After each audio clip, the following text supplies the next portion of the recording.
Hello friends. वर्तमान discussion करवा +3 second semester Odia honours core 3 रो unit 1। आज आलोचनार विषय वस्तुटी हूँ यूनिट 1 रो गोटे दीर्घ उत्तरमूलक प्रश्न बा लॉन्ग क्वेश्चन संबंध में आलोचना करवा। वीडियोटी को आरंभ करने पूर्व जो मैंने वर्तमान पर्यंत चैनल को सब्सक्राइब करना सब्सक्राइब करनियंतु, बेल आइकन टी को प्रेस कर दियंतु जाफल आगामी वीडियो नोटिफिकेशन गुड़िक सर्वप्रथमे आपण निकट में पहुँची पारिबो। वीडियोटी को स्किप न करी संपूर्ण रूपे देखिए निमंते चेष्टा करंतु। जदि स्किप करिक देखिए वर्तमान जो आलोचनार विषय वस्तुटी रही अछि ताहा संपूर्ण रूपे बुझी पारिबे नाही।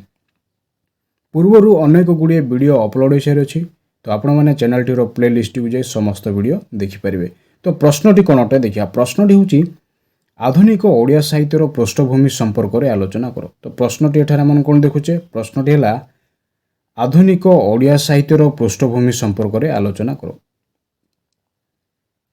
पाश्चात्य शिक्षा संस्कृति चेतना आधुनिक साहित्यर मूलदंड कहले भूल हेबो नाही। तो आधुनिक साहित्यर मूलदंड क्यों विषय गुड़िक अटे, पाश्चात्य शिक्षा संस्कृति एवं चेतना। आधुनिक ओडिया साहित्यर पूर्वरु ओडिया साहित्य धार्मिक तथा पौराणिक कथावस्तु को आधार कर सृष्टि होता। आधुनिक ओडिया साहित्य पूर्वरु ओडिया साहित्य क्यों विषय उपर आधारित कर सृष्टि होता ना धार्मिक तथा पौराणिक कथावस्तु को आधार कर कौन होता सृष्टि होता। यह प्राचीन साहित्य मध्ययुगीय साहित्य भाव प्रसिद्धि लाभ करता। तो यार पूर्व नाम कौन था, प्राचीन साहित्य मध्ययुगीय साहित्य भाव में कौन होता ना प्रसिद्धि लाभ करथिला। धार्मिक वातावरण ओडिशार जनमानस को प्रभावित कर पारथिला। तो सही समय क्यों वातावरण रही ना धार्मिक वातावरण ओडिशा मध्य बा ओडिशार जनसाधारण मध्य रही। पौराणिक विषय वस्तु को आधार करी चरित्र मानकर गुण गारिमा को साहित्यिक माने काव्य कविता माध्यम प्रकाश करते। तो पौराणिक विषय वस्तु को आधार करी एवं सेथिरे रहितबा चरित्र मानकर गुण गारिमा को साहित्यिक माने कौन करथिले ना काव्य एवं कविता माध्यम प्रकाश करुथिले। एही चरित्र मानक मध्य कृष्ण राम सीता राधा जगन्नाथ प्रभृति चरित्र माने स्थानित होइथिले। तो एही चरित्र मानक मध्य मुख्य चरित्र गुड़िक कौन कौन थिला, कृष्ण राम सीता राधा जगन्नाथ प्रभृति चरित्र माने कौन होइथिला ना स्थानित होइथिला। प्राचीन साहित्य मध्य पुराण काव्य जणाण चौतीसा प्रभृति विकास दिगरे गुरुत्व आरोप करा। तो प्राचीन साहित्य क्यों क्यों विषय प्रति यथेष्ट बा विशेष रूप से गुरुत्व आरोप करा। पुराण काव्य जणाण चौतीसा प्रभृति विकास दिगरे गुरुत्व आरोप करा। एही वर्णना मध्य धार्मिक मूल्यबोधर अभ्युदय घटीला। तो ये समस्त वर्णना मध्य कौन कहार अभ्युदय घटीला ना धार्मिक मूल्यबोधर अभ्युदय घटीला। आधुनिक साहित्यर जनक भाव साधारणतः फकीरमोहन राधानाथ राय व मधुसूदन राव नाम को विचार को अणा जाए। तो आधुनिक साहित्यर जनक भाव क्यों मानू प्रथम विचार को अणा जाए, फकीरमोहन राधानाथ राय मधुसूदन राव। यही तीन जन को आधुनिक साहित्यर जनक भाव विशेष रूपे परिगणित करा जाए। ओडिया साहित्यर इतिहास को अवलोकन कले जना जाए बा देखा जाए जे राधानाथ राय एही जड़े स्रष्टा थिले जी कि प्रथा परंपरार साहित्य को अणदेखा करी पाश्चात्य शैली और चरित्र मानू निजर सृष्टिर स्थान देथिले। तो राधानाथ राय एही जड़े व्यक्ति बा स्रष्टा थिले जी कि प्रथा परंपरा साहित्य को अणदेखा करी कौन करथिले ना पाश्चात्य शैली और चरित्र मानू निज सृष्टिर स्थान देथिले। पाश्चात्य साहित्यर विषय वस्तु को चरित्र मानू विषय वस्तुर चरित्र मानू ओडिया माटी पानी पवन सामिल करिवार अभिलाषा बलवत्तर रखिथिले। तो पाश्चात्य साहित्यर विषय वस्तुर चरित्र मानू ओडिया माटी पानी पवन रे सामिल करी अभिलाष बलवत्तर रखिथिले कि ना राधानाथ राय।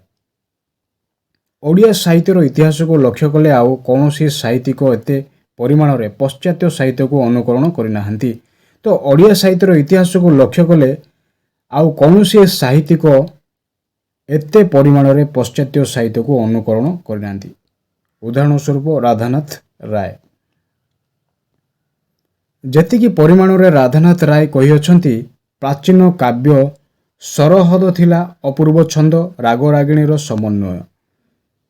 ତ ଏଠାରେ ଆମେ କ'ଣ ଦେଖୁଛେ, ଯେତିକି ପରିମାଣରେ ରାଧାନାଥ ରାୟ କହିଅଛନ୍ତି, କ'ଣ କହିଅଛନ୍ତି ନା ପ୍ରାଚୀନ କାବ୍ୟ ସରହଦ ଥିଲା ଅପୂର୍ବ ଛନ୍ଦ ଏବଂ ରାଗ ରାଗିଣୀର ସମନ୍ୱୟ। ସ୍ୱର ଲୟ ତାଳ ଦେଇ ଗାନ କରିବା ପାଇଁ ଏହା ଥିଲା ଉଦ୍ଦିଷ୍ଟ। ତ ଏ ସମସ୍ତ ବିଷୟ କେଉଁ ନିମନ୍ତେ ଉଦ୍ଦିଷ୍ଟ ଥିଲା? ସ୍ୱର ଲୟ ତାଳ ଦେଇ ଗାନ କରିବା ପାଇଁ ଏହା ଥିଲା ଉଦ୍ଦିଷ୍ଟ। ଏହା ବିଭିନ୍ନ ରାଗ ରାଗିଣୀ ଆଧାରରେ ଲେଖାଯାଉଥିଲା। ତ ଏହା ବିଭିନ୍ନ ରାଗ ରାଗିଣୀ ଆଧାରରେ କ'ଣ କରାଯାଉଥିଲା ନା ଲେଖାଯାଉଥିଲା। ମୁଦ୍ରା ଯନ୍ତ୍ରର ପ୍ରଚଳନ ଫଳରେ ଆଧୁନିକ ସାହିତ୍ୟରେ ପ୍ରଚାର ଓ ପ୍ରସାର କୌଣସି କ୍ରମଶଃ ବୃଦ୍ଧି ପାଇଲା। ତ ପୂର୍ବ ସମୟରେ ମୁଦ୍ରଣ ଯନ୍ତ୍ରର ପ୍ରଚଳନ ନଥିଲା। ତ ଇଂରେଜମାନେ କ'ଣ କଲେ ନା ମୁଦ୍ରଣ ଯନ୍ତ୍ରର ପ୍ରଚଳନ ଆରମ୍ଭ କଲେ। ମୁଦ୍ରଣ ଯନ୍ତ୍ରର ପ୍ରଚଳନ ଫଳରେ ଆଧୁନିକ ସାହିତ୍ୟର ପ୍ରଚାର ଓ ପ୍ରସାର କ୍ରମଶଃ ବୃଦ୍ଧି ପାଇବାରେ ଲାଗିଲା। ଏହା ପୂର୍ବରୁ ପୌରାଣିକ କାବ୍ୟ କବିତାକୁ ଉଚ୍ଚ ସ୍ୱରରେ ଗାନ କରିବାର ପରମ୍ପରା ଗ୍ରାମାଞ୍ଚଳରେ ଦେଖିବାକୁ ମିଳୁଥିଲା। ତ ଏହା ପୂର୍ବରୁ ପୌରାଣିକ କାବ୍ୟ କବିତାକୁ ଜନସାଧାରଣମାନେ କିଭଳି ଭାବରେ ଗାନ କରୁଥିଲେ ନା ପୌରାଣିକ କାବ୍ୟ କବିତାକୁ ଉଚ୍ଚ ସ୍ୱରରେ ଗାନ କରିବାର ପରମ୍ପରା ଗ୍ରାମାଞ୍ଚଳରେ ଦେଖିବାକୁ ମିଳୁଥିଲା।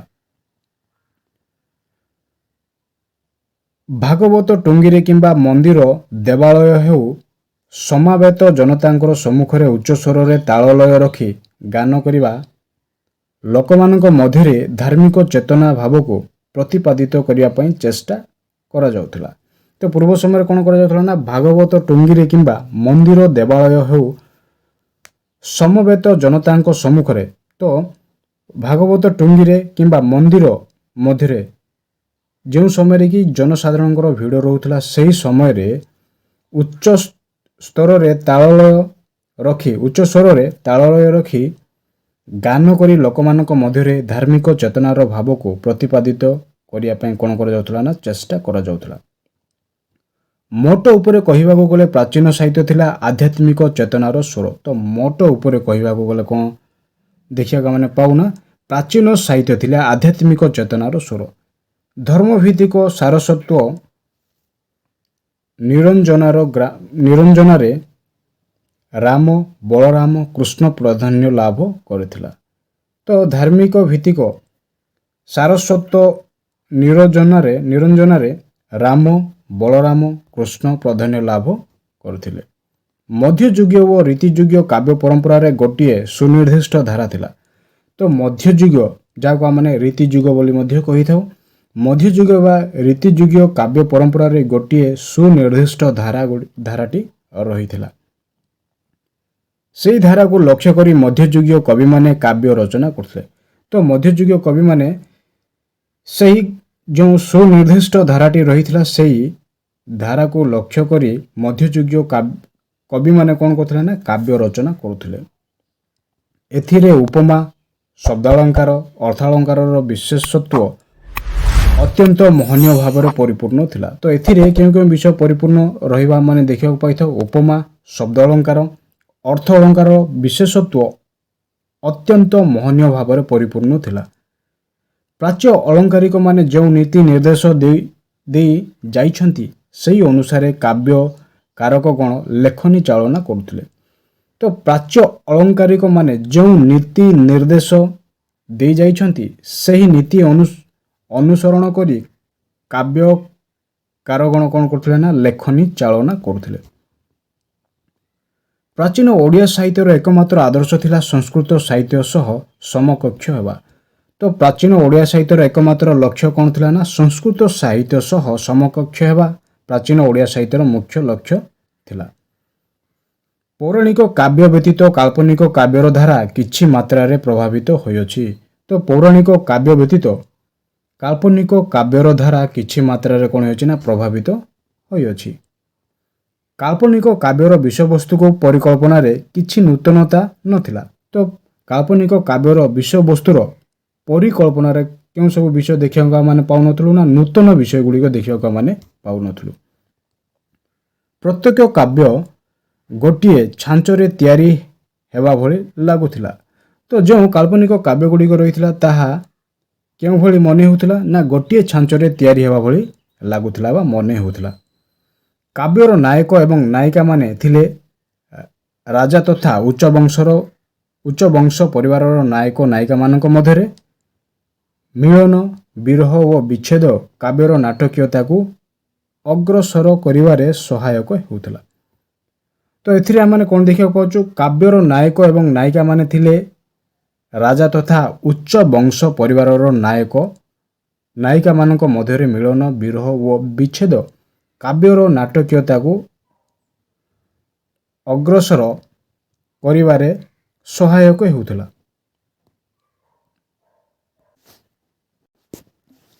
ସାଧାରଣ ଜନତାର ସ୍ୱର ଏଥିରେ ନଥିଲା। ତ ସାଧାରଣ ଜନତାମାନଙ୍କର ସ୍ୱର ଏଥିରେ ଦେଖିବାକୁ ଆମେ ପାଇନଥାଉ। ପ୍ରତ୍ୟେକ କାବ୍ୟ ଥିଲା ପ୍ରଣୟ ପ୍ରଧାନ, ପ୍ରେମ, ସମ୍ଭୋଗ, ନାୟିକାର ରୂପ ବର୍ଣ୍ଣନା ବ୍ୟବହାରର ମୁଖ୍ୟ ଆୟୁଧ। ତ ପ୍ରତ୍ୟେକ କାବ୍ୟରେ କେଉଁ ସବୁ ବିଷୟ ଆମେ ଦେଖିବାକୁ ପାଇଥାଉ? ପ୍ରଣୟ ପ୍ରଧାନ, ପ୍ରେମ, ସମ୍ଭୋଗ, ନାୟିକାର ରୂପ ବର୍ଣ୍ଣନାର ବ୍ୟବହାର ଏଥିରେ ଆମେ ଦେଖିବାକୁ ପାଇଥାଉ। ସାଧାରଣ ଲୋକମାନଙ୍କର ସୁଖ ଦୁଃଖର କାହାଣୀ ଆତ୍ମପ୍ରକାଶ କରୁନଥିଲା। ତ ସାଧାରଣ ଲୋକମାନଙ୍କର ସୁଖ ଦୁଃଖର କାହାଣୀ ଏଠାରେ ଆତ୍ମପ୍ରକାଶ କରିବା ଆମେ ଦେଖିବାକୁ ପାଇନଥାଉ। କବିମାନଙ୍କ ମଧ୍ୟରେ କାବ୍ୟ କୌଶଳ ପାଇଁ ଏକ ପ୍ରକାରର ପ୍ରତିଦ୍ୱନ୍ଦ୍ୱିତା ଥିଲା କହିଲେ ଆଶ୍ଚର୍ଯ୍ୟ ହେବାର ନାହିଁ। କବିମାନଙ୍କ ମଧ୍ୟରେ କାବ୍ୟ କୌଶଳ ପାଇଁ ଏକ ପ୍ରକାରର ପ୍ରତିଦ୍ୱନ୍ଦ୍ୱିତା ଥିଲା କହିଲେ ଆଶ୍ଚର୍ଯ୍ୟ ହେବାର ନାହିଁ। କେବଳ ଅଳଙ୍କାର, ବିଭିନ୍ନ ରସ ପରିବେଷଣ ପାଇଁ କବିମାନେ ଅଧିକ ସଚେତନ ଥିଲେ ବୋଲି ବିଶ୍ୱାସ କରାଯାଇଥାଏ। ତ କେବଳ ଅଳଙ୍କାର, ବିଭିନ୍ନ ରସ ପରିବେଷଣ ପାଇଁ କବିମାନେ କ'ଣ କରୁଥିଲେ ନା ଅଧିକ ସଚେତନ ହେଇ ରହୁଥିଲେ। 1803 ମସିହାରେ ଯେତେବେଳେ ଇଂରେଜମାନେ ଓଡ଼ିଶାକୁ ପ୍ରବେଶ କଲେ, ସେମାନଙ୍କର କଳା କୌଶଳକୁ ଓଡ଼ିଆମାନେ ଧୀରେ ଧୀରେ ଅନୁକରଣ ବା ଅନୁସରଣ କରୁଥିଲେ। ତ 1803 ମସିହାରେ ଯେତେବେଳେ ଇଂରେଜମାନେ ଓଡ଼ିଶାକୁ ପ୍ରବେଶ କଲେ, ସେମାନଙ୍କର କଳା କୌଶଳକୁ ଓଡ଼ିଆମାନେ କ'ଣ କଲେ ନା ଧୀରେ ଧୀରେ ଅନୁସରଣ କରିବାକୁ ଲାଗିଲେ। ମୁକ୍ତ କଣ୍ଠରେ କହିବାକୁ ଗଲେ ପାଶ୍ଚାତ୍ୟ ସାହିତ୍ୟର ପ୍ରଭାବ ଯୋଗୁଁ ଆଧୁନିକ ସାହିତ୍ୟର ଅଭ୍ୟୁଦୟ ସମ୍ଭବପର ହୋଇପାରିଅଛି। ତ ମୁକ୍ତ କଣ୍ଠରେ କହିବାକୁ ଗଲେ ପାଶ୍ଚାତ୍ୟ ସାହିତ୍ୟର ପ୍ରଭାବ ଯୋଗୁଁ କ'ଣ ହେଉଛି ନା ଆଧୁନିକ ସାହିତ୍ୟର ଅଭ୍ୟୁଦୟ ସମ୍ଭବପର ହୋଇପାରିଅଛି। ସମଗ୍ର ପୃଥିବୀରେ ଇଂରେଜ ଜାତି ଔପନିବେଶିକ ଜାତି ହିସାବରେ ଅଗ୍ରଗଣ୍ୟ ଥିଲେ। ତ ସମଗ୍ର ପୃଥିବୀରେ ଇଂରେଜମାନେ ଔପନିବେଶିକ ଜାତି ହିସାବରେ କ'ଣ ଥିଲେ ନା ସର୍ବଶ୍ରେଷ୍ଠ ବା ପ୍ରଥମରେ ରହିଥିଲେ।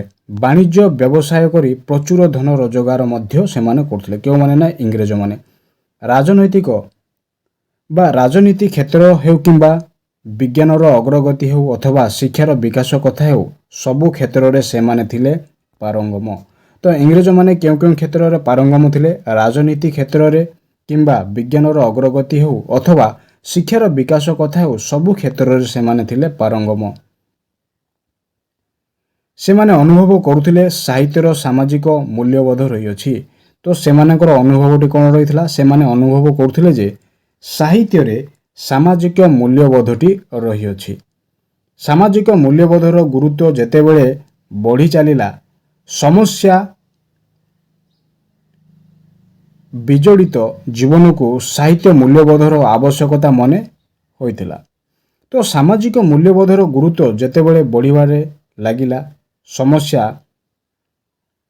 ବିଜଡ଼ିତ ଜୀବନକୁ ସାହିତ୍ୟ ମୂଲ୍ୟବୋଧର ଆବଶ୍ୟକତା ମନେ ହୋଇଥିଲା। ଲୋକମାନଙ୍କର କଥା, ସେମାନଙ୍କର ଚିନ୍ତା ଚେତନା, ଅଭାବବୋଧ, ନିଃସଙ୍ଗତାକୁ ବାସ୍ତବତାରେ ପ୍ରଦର୍ଶନ କରିବା ପାଇଁ ସାହିତ୍ୟର ଧାରା ପରିବର୍ତ୍ତନ ହୋଇଛି କହିଲେ ଭୁଲ ହେବ ନାହିଁ। ତ ଏଠାରେ ଆମେ କ'ଣ ଦେଖିବାକୁ ପାଉଛେ ନା ଲୋକମାନଙ୍କର କଥା, ସେମାନଙ୍କର ଚିନ୍ତା ଚେତନା, ଅଭାବବୋଧ, ନିଃସଙ୍ଗତା ବାସ୍ତବତାରେ ପ୍ରଦର୍ଶନ କରିବା ପାଇଁ ସାହିତ୍ୟର ଧାରା ପରିବର୍ତ୍ତନ ହୋଇଛି କହିଲେ ଭୁଲ ହେବ ନାହିଁ।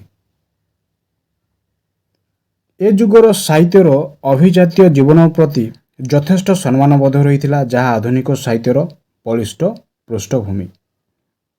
ତ ଏ ଯୁଗରେ ସାହିତ୍ୟର ଅଭିଜାତୀୟ ଜୀବନ ପ୍ରତି ଯଥେଷ୍ଟ ସମ୍ମାନବୋଧ ରହିଥିଲା, ଯାହା ଆଧୁନିକ ସାହିତ୍ୟର ବଳିଷ୍ଠ ପୃଷ୍ଠଭୂମି ସୃଷ୍ଟି କରିବାରେ ଗୁରୁତ୍ୱପୂର୍ଣ୍ଣ ଭୂମିକା ଗ୍ରହଣ କରିଥିଲା। ଦୁଃଖର କଥା, ଏ ଯୁଗରେ ଉଗ୍ର ବୈପ୍ଳବିକ ଅନୁଚିନ୍ତା ସାହିତ୍ୟର ରୂପାୟିତ ହୋଇନଥିଲା। ତ ଦୁଃଖର ବିଷୟଟି କ'ଣ ଅଟେ? ଦୁଃଖର ବିଷୟ ଏହା ଯେ ଏ ଯୁଗରେ ଉଗ୍ର ବୈପ୍ଳବିକ ଅନୁଚିନ୍ତା ସାହିତ୍ୟର ରୂପାୟିତ ହୋଇନଥିଲା। ଆଧୁନିକ ସାହିତ୍ୟ ଅଭ୍ୟୁଦୟ ହେବା ପୂର୍ବରୁ ଗଦ୍ୟ ସାହିତ୍ୟର ପ୍ରଚଳନ ଆଦୌ ନଥିଲା କହିଲେ ଭୁଲ ହେବ ନାହିଁ। ତ ଏଠାରେ ମାନେ କ'ଣ ଦେଖିବାକୁ ପାଉଛେ ନା ଆଧୁନିକ ସାହିତ୍ୟର ଅଭ୍ୟୁଦୟ ହେବା ପୂର୍ବରୁ ଗଦ୍ୟ ସାହିତ୍ୟର ପ୍ରଚଳନ ଆଦୌ ନଥିଲା। ଇଂରାଜୀ ଶିକ୍ଷାର ପ୍ରଚଳନ ଓ ବିକାଶ ଫଳରେ ରାମକୃଷ୍ଣ ମିଶନ ଓ ଆର୍ଯ୍ୟ ସମାଜର ପ୍ରତିଷ୍ଠା ଫଳରେ ଭାରତୀୟମାନଙ୍କର ସାମାଜିକ ଜୀବନରେ ଆଲୋଡ଼ନ ସୃଷ୍ଟି ହେଲା। ତ ଇଂରାଜୀ ଶିକ୍ଷାର ପ୍ରଚଳନ ଓ ବିକାଶ ଫଳରେ ରାମକୃଷ୍ଣ ମିଶନ ଓ ଆର୍ଯ୍ୟ ସମାଜର ପ୍ରତିଷ୍ଠା ଫଳରେ ଭାରତୀୟମାନଙ୍କର ସାମାଜିକ ଜୀବନରେ କ'ଣ ହେଇଥିଲା ନା ଆଲୋଡ଼ନ ସୃଷ୍ଟି ହୋଇଥିଲା।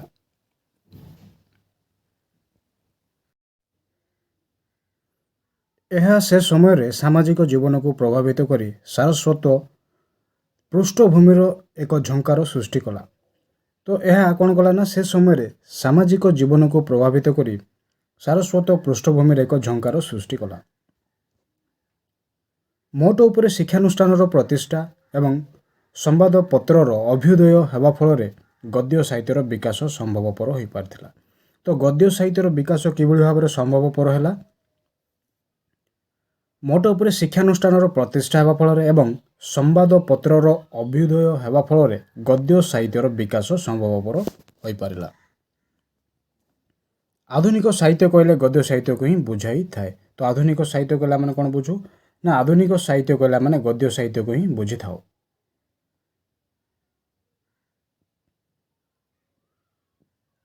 ଏହାର ସୃଷ୍ଟି ହେବା ପୂର୍ବରୁ ଲୋକମାନେ ସାହିତ୍ୟ କହିଲେ କେବଳ କାବ୍ୟ କବିତାକୁ ବୁଝୁଥିଲେ। ତ ଗଦ୍ୟ ସାହିତ୍ୟର ସୃଷ୍ଟି ପୂର୍ବରୁ ଲୋକମାନେ ସାହିତ୍ୟ କହିଲେ କ'ଣ ବୁଝୁଥିଲେ ନା କେବଳ କାବ୍ୟ କବିତାକୁ ହିଁ ସେମାନେ ସାହିତ୍ୟ ବୋଲି ବୁଝୁଥିଲେ। ଏହି ଗତାନୁଗତିକ ଧାରାର ପରିବର୍ତ୍ତନ ଘଟିଲା। ତ ଏହି ଧାରାର ପରିବର୍ତ୍ତନ ଧୀରେ ଧୀରେ ଘଟିବାକୁ ଲାଗିଲା।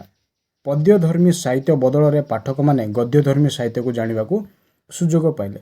ତ ପୂର୍ବ ସମୟରେ ଯେଉଁ ପଦ୍ୟ ସାହିତ୍ୟ ରହିଥିଲା ତା ବଦଳରେ ପାଠକମାନେ ଗଦ୍ୟ ସାହିତ୍ୟକୁ ଜାଣିବା ନିମନ୍ତେ ସୁଯୋଗ ପାଇଲେ।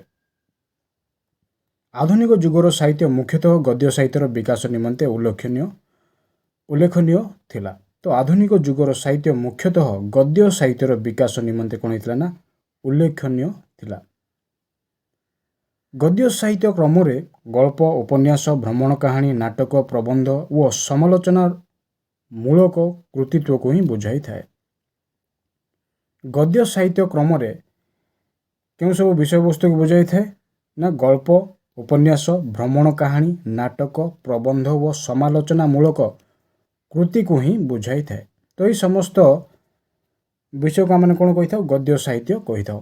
ବିଷୟବସ୍ତୁ ଚୟନ ଦୃଷ୍ଟିରୁ ପ୍ରାନ୍ତୀୟ ସାହିତ୍ୟ ଓ ପାଶ୍ଚାତ୍ୟ ସାହିତ୍ୟକୁ ଅନୁବାଦ କରାଯାଇ ଓଡ଼ିଆ ପାଠକମାନଙ୍କ ନିକଟରେ ଗଦ୍ୟମୂଳକ ସାହିତ୍ୟ ସୃଷ୍ଟି ଭାବନା ତିଆରି କରାଯାଇଥିଲା। ଆଧ୍ୟାତ୍ମିକତା ପରିବର୍ତ୍ତେ ସାହିତ୍ୟରେ ମାନବ ସମାଜର ଚିତ୍ରକୁ ଜୀବନ୍ତ କରି ଚିତ୍ରଣ କରାଗଲା। ତ ଏଠାରେ ଆମେ କ'ଣ ଦେଖୁଛେ? ବିଷୟବସ୍ତୁ ଚୟନ ଦୃଷ୍ଟିରୁ ପ୍ରାନ୍ତୀୟ ସାହିତ୍ୟ ଓ ପାଶ୍ଚାତ୍ୟ ସାହିତ୍ୟକୁ ଅନୁବାଦ କରାଯାଇ ଓଡ଼ିଆ ପାଠକମାନଙ୍କ ନିକଟରେ ଗଦ୍ୟମୂଳକ ସାହିତ୍ୟଟି ସୃଷ୍ଟି କରାଗଲା। ତ ପ୍ରାନ୍ତୀୟ ସାହିତ୍ୟ ଏବଂ ପାଶ୍ଚାତ୍ୟ ସାହିତ୍ୟର ଅନୁବାଦକୁ ପ୍ରଥମେ କ'ଣ କରାଗଲା ନା ଓଡ଼ିଆ ସାହିତ୍ୟରେ ସ୍ଥାନ ପ୍ରଦାନ କରାଗଲା। ଆଧ୍ୟାତ୍ମିକ ପରିବର୍ତ୍ତେ ସାହିତ୍ୟରେ ମାନବ ସମାଜରେ ସମସ୍ତ ଚିତ୍ରକୁ ଜୀବନ୍ତ କରି ଚିତ୍ରଣ କରାଗଲା। ମଣିଷର ସୁଖ, ଦୁଃଖ, ଅଭାବ ସାହିତ୍ୟର ସ୍ଥାନ ପାଇବାକୁ ସୁଯୋଗ ପାଇଥିଲା। ତ ମଣିଷର ଯେଉଁ ବିଷୟ ଗୁଡ଼ିକ ରହିଛି ସୁଖ, ଦୁଃଖ, ଅଭାବ, ସାହିତ୍ୟ, ତ ଏହି ସମସ୍ତ ବିଷୟ ସାହିତ୍ୟରେ କ'ଣ ପାଇଥିଲା ନା ସ୍ଥାନ ପାଇବାକୁ ଲାଗିଲା। ଚିନ୍ତା ରାଜ୍ୟରେ ବୈପ୍ଳବିକ ପରିବର୍ତ୍ତନ ସୂଚନା ପ୍ରଦାନ କରି କାବ୍ୟ କବିତାରେ ପ୍ରକୃତିର ବର୍ଣ୍ଣନାକୁ ସତର୍କତା ସହ ଯୋଡ଼ି ଦିଆଯାଇଥିଲା। ତ ମଣିଷର ସୁଖ, ଦୁଃଖ, ଅଭାବ ଏହି ସମସ୍ତ ବିଷୟ କ'ଣ ହେଇଥିଲା ନା ସାହିତ୍ୟରେ ସୁଯୋଗ ପାଇଲା। ଚିନ୍ତା ରାଜ୍ୟରେ ବୈପ୍ଳବିକ ପରିବର୍ତ୍ତନ ସୂଚନା ପ୍ରଦାନ କରି କାବ୍ୟ କବିତାରେ ପ୍ରକୃତିର ବର୍ଣ୍ଣନାକୁ ସତର୍କତା ସହ କ'ଣ କରିଦିଆଗଲା, ଯୋଡ଼ି ଦିଆଗଲା। ଯେଉଁ ସ୍ରଷ୍ଟାମାନେ ଆଧୁନିକ ସାହିତ୍ୟର ପ୍ରାଣ ବୋଲି ବିବେଚିତ ସେମାନେ ଥିଲେ ଫକୀରମୋହନ, ରାଧାନାଥ ରାୟ ଓ ମଧୁସୂଦନ ରାଓ। ତ ଆଧୁନିକ ସାହିତ୍ୟର ସ୍ରଷ୍ଟା ବା ଆଧୁନିକ ସାହିତ୍ୟର ପ୍ରାଣ ବୋଲି ବିବେଚିତ କେଉଁମାନେ ଥିଲେ? ଫକୀରମୋହନ ସେନାପତି, ରାଧାନାଥ ରାୟ, ମଧୁସୂଦନ ରାଓ। ଏହି ତିନି ଜଣ ବ୍ୟକ୍ତି କ'ଣ ଥିଲେ ନା ଆଧୁନିକ ସାହିତ୍ୟର ସ୍ରଷ୍ଟା ଥିଲେ। ଆଧୁନିକ ଯୁଗର ସାରସ୍ୱତ ପୃଷ୍ଠଭୂମିର ବିକାଶ କ୍ଷେତ୍ରରେ ଯେଉଁ ଉଦ୍ୟମ ଜାରି ରଖିଥିଲେ, ପରବର୍ତ୍ତୀ ସମୟରେ ଆଧୁନିକ ସାହିତ୍ୟର ନାମକରଣ ଯଥାର୍ଥରେ ପ୍ରତିପାଦିତ ବା ପ୍ରତିପାଦନ କରିଥିଲେ। ତ ଆଧୁନିକ ଯୁଗର ସାରସ୍ୱତ ପୃଷ୍ଠଭୂମିର ବିକାଶ କ୍ଷେତ୍ରରେ ଯେଉଁ ଉଦ୍ୟମ ଜାରି ରଖିଥିଲେ, ତାହା ପରବର୍ତ୍ତୀ ସମୟରେ କ'ଣ ହୋଇଥିଲା ନା ଆଧୁନିକ ସାହିତ୍ୟକୁ ନାମକରଣ କରିବାରେ ଯଥାର୍ଥ ପ୍ରତିପାଦନ ସେମାନେ କରିଥିଲେ। ଯୁଗସ୍ରଷ୍ଟା ଯଥାର୍ଥରେ ରାଧାନାଥ ହିଁ ଥିଲେ ପ୍ରକୃତ ଓଡ଼ିଆ ସାହିତ୍ୟର ପୃଷ୍ଠଭୂମିର ପ୍ରବର୍ତ୍ତକ। ତ ବିଶେଷ ରୂପରେ ଯୁଗସ୍ରଷ୍ଟା ଯଥାର୍ଥରେ ରାଧାନାଥ ହିଁ ଥିଲେ ପ୍ରକୃତ ଓଡ଼ିଆ ସାହିତ୍ୟ ପୃଷ୍ଠଭୂମିର ପ୍ରବର୍ତ୍ତକ। ପରବର୍ତ୍ତୀ ସମୟରେ ଫକୀରମୋହନଙ୍କୁ ଓଡ଼ିଆ ସାହିତ୍ୟର ପୃଷ୍ଠପୋଷକ ବୋଲି ମତ ପୋଷଣ କରନ୍ତି। ତତ୍କାଳୀନ ସାମାଜିକ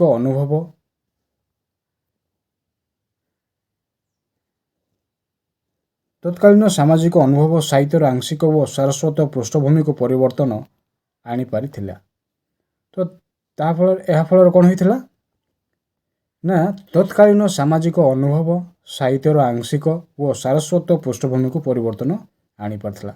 ଆଧୁନିକ ସାହିତ୍ୟର ସାରସ୍ୱତ ବାତାବରଣରେ ପାଶ୍ଚାତ୍ୟ ସ୍ରଷ୍ଟାଙ୍କର ଶୈଳୀ ସମୃଦ୍ଧ କରିବାରେ ସାହାଯ୍ୟ କରିଥିଲା। ଆଧୁନିକ ସାହିତ୍ୟର ସାରସ୍ୱତ ବାତାବରଣରେ ପାଶ୍ଚାତ୍ୟ ସ୍ରଷ୍ଟାଙ୍କ ଶୈଳୀ କ'ଣ ହେଇଥିଲା ନା ସମୃଦ୍ଧ କରିବାରେ ସାହାଯ୍ୟ କରିଥିଲା। ରାମଶଙ୍କର ରାୟଙ୍କର ନାଟକ ରଚନା ଏବଂ ଏହା ଏକ ପରିପନ୍ଥାର ଅଟେ। ତ ଏଥିରେ ଆମେ କ'ଣ ଦେଖିବାକୁ ପାଉଛେ ନା ରାମଶଙ୍କର ରାୟଙ୍କର ନାଟକ ରଚନା ଏହି ପରିପନ୍ଥା ଅଟେ। ଉପସଂହାରରେ ଆମେ କ'ଣ ଦେଖିବାକୁ ପାଉଛେ? ଉପସଂହାରରେ ଏତିକି କୁହାଯାଇପାରେ ଯେ ଆଧୁନିକ ସାହିତ୍ୟର ପୃଷ୍ଠଭୂମିକୁ ବଳିଷ୍ଠ କରିବାରେ ଇଂରେଜୀମାନଙ୍କର ଅବଦାନ ଅନସ୍ୱୀକାର୍ଯ୍ୟ। ଉପସଂହାରରେ ଆମେ କ'ଣ ଦେଖିବାକୁ ପାଉଛେ ନା ଉପସଂହାରରେ ଏତିକି କୁହାଯାଇପାରେ ଯେ ଆଧୁନିକ ସାହିତ୍ୟର ପୃଷ୍ଠଭୂମିକୁ ବଳିଷ୍ଠ କରିବାରେ ଇଂରେଜମାନଙ୍କର ଅବଦାନ ଅତୁଳନୀୟ ଥିଲା। ମୁଦ୍ରା ଯନ୍ତ୍ରର ପ୍ରଚଳନ, ଶିକ୍ଷାର ବିକାଶ, ସାମାଜିକ ମୂଲ୍ୟବୋଧର ଉନ୍ନତି ଯୋଗୁଁ ଏହା ସମ୍ଭବ ହୋଇପାରିଅଛି। ତ ଏହା ସମ୍ଭବ କିଭଳି ଭାବରେ ହୋଇପାରିଅଛି ନା ମୁଦ୍ରା ଯନ୍ତ୍ରର ପ୍ରଚଳନ, ଶିକ୍ଷାର ବିକାଶ, ସାମାଜିକ ମୂଲ୍ୟବୋଧର ଉନ୍ନତି ଯୋଗୁଁ ଏହା ସମ୍ଭବପର ହୋଇପାରିଅଛି। ଦରବାରୀ ସାହିତ୍ୟ ଦରବାରରୁ ମୁକ୍ତ ହୋଇ ଦାଣ୍ଡ, ହାଟ, ଜନଗହଳିପୂର୍ଣ୍ଣ ଅଞ୍ଚଳରେ ଆଧୁନିକ ସାହିତ୍ୟ ରୂପରେ ଘୂରି ବୁଲିଲା। ତ ଦରବାରୀ ସାହିତ୍ୟ ଦରବାରରୁ ମୁକ୍ତ ହେଲା ପରେ କ'ଣ ହେଲା ନା ଦାଣ୍ଡ, ହାଟ, ଜନଗହଳିପୂର୍ଣ୍ଣ ଅଞ୍ଚଳରେ ଆଧୁନିକ ସାହିତ୍ୟ ରୂପରେ ଘୂରି ବୁଲିଲା। ଏହା ହିଁ ଥିଲା ଆଧୁନିକ ସାହିତ୍ୟର ପୃଷ୍ଠଭୂମି।